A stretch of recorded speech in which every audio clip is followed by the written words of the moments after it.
This massive home tucked away in the Hollywood Hills is so remarkable, it served as the backdrop to more than one Hollywood film.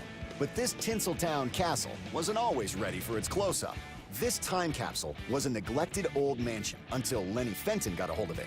It took him 25 years of painstaking, meticulous restoration and the determination to never take the easy way out. My friends and family, I'm pretty sure they thought I was nuts. And I totally didn't know what I was getting into. But it never stopped him. This castle is one of the largest craftsman-style homes in the United States, a type of architecture popular in the early 1900s.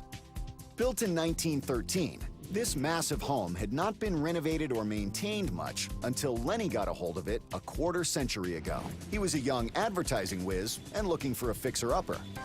And I found a two-line ad run by a broker who just said, like, 1913 Hollywood Mansion, phone number. I was really, really young, in my mid-20s, and I was unfamiliar with the style of architecture. I just saw this big brown house looming down on me. And when I opened the front door and walked into the entry hall, I decided to buy the house right then.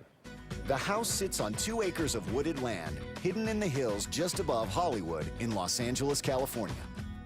It's more than 13,000 square feet, with giant living and dining spaces, 8 bedrooms, including 2 master suites, and 7 bathrooms. When Lenny bought it, every original light switch, decorative molding, vintage tile, and brick was still in place, and he was determined to keep it that way. It's important to preserve these structures because they do make up the fabric of our cultural heritage. That would prove a major challenge for Lenny right from the start. Most of the house was structurally sound, except for one wall of the basement ballroom that was on the brink of collapse. We excavated the driveway down about to this grade level, and then dug 3 very deep piers 24 feet down into bedrock. It took builders nearly 2 years to reconstruct the wall on top of those concrete piers. Lenny wanted it to look exactly the way it had been originally built. We usually found that if we thought about it some more, we scratched our heads, we did a little more research, eventually a right answer would present itself. He even hired historical architects, including Taylor Loudon, to make sure the restoration was accurate. Finding and sourcing material can be difficult, if not impossible. Lenny faced his biggest challenge when he turned his attention to rebuilding the bridge-like redwood terrace out back. It hides the start of a man-made creek below. The original terrace had fallen away. Every engineer he talked to wanted to shore the terrace up with steel beams. But Lenny insisted on staying retro. And we made the decision to rebuild it exactly the same way rather than using some more modern method of technology. From start to finish, the terrace took 2 years and $250,000 to reconstruct. Walking through the house is like going back in time, starting with the huge foyer and formal dining room to its left, where all of the African mahogany wood paneling has been revitalized and the 1913 oak floors refinished. To the right of the main entrance is what they used to call the drawing room, where the wealthy original owner installed his pride and joy, one of the home's most impressively preserved original items, a concert pipe organ.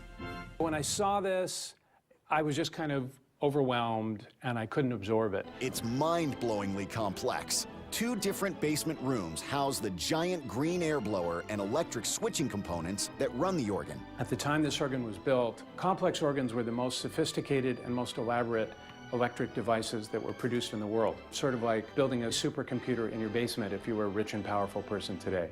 Lenny dug up even more history in the basement. Check out the massive boiler that used to run the home's steam heat and the 1913 tankless water heater that works today. Lenny refused to let workers pull anything original out, like this vintage electric panel, complete with marble face and brass switches. Contractors prefer to just rip all this out and put a new panel in its current location, but I like to retain all these artifacts in place. Next to that, a tank for the home's unique rainwater collection system. It pumps water up 2 floors to the 2 different master bathrooms, where Lenny can shower under either city water or pure rainwater. And this is definitely a bathroom to do it in. It has a step-down shower with bronze piping that sprays out some 200 jets. One of the first surround showers ever built, The entire thing can also be filled as a giant 300-gallon bathtub. You know, I would walk down those stairs descending into that green shower and start the water and look up and be totally free, kind of like an open outdoor shower with a skylight up above, and I just really felt happy when I was hanging out in that green bathroom.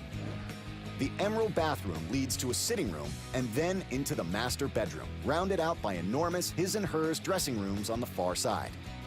Down the hall is another bedroom with an imposing fireplace. It was a mess when Lenny bought the place, and breathing new life into it took 6 months and a lot of work replacing crumbling stone and tile. So I took a few of the loose tiles with me, color matched them, cut out the damaged tiles, put in the new ones, reset them, regrouted them. Back on the main level, the kitchen is small for a home this size, but it was very high-tech for its time. One of the first with a real refrigerator, which Lenny still owns. He considered knocking down the kitchen walls and blowing it out into a huge space. Even spent 18 months developing a plan and getting permits. But then he remembered his mission. And so I didn't do it. I canceled the permit, got the money back, never did the construction. In a house like this, changes that you make can be irreversible.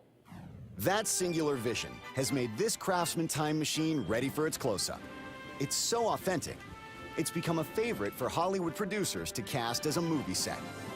But that was not why Lenny poured his heart and soul into this place. I was really dedicated to doing whatever was necessary to polish it and make it the jewel that it had been originally. And after a quarter century of obsessing over every detail, now Lenny can sit back and enjoy what he calls his personal Xanadu. So what does it cost to fully restore a 1913 Craftsman-style castle?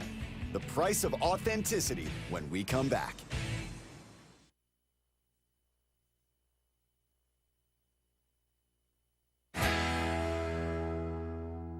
A Hollywood Hills castle fit for the big screen. Owner Lenny Fenton painstakingly restored every corner of his 1913 Craftsman-style mansion. From rebuilding a once-forgotten bridge to preserving its one-of-a-kind pipe organ. This project took Lenny 25 years at a cost of $10 million.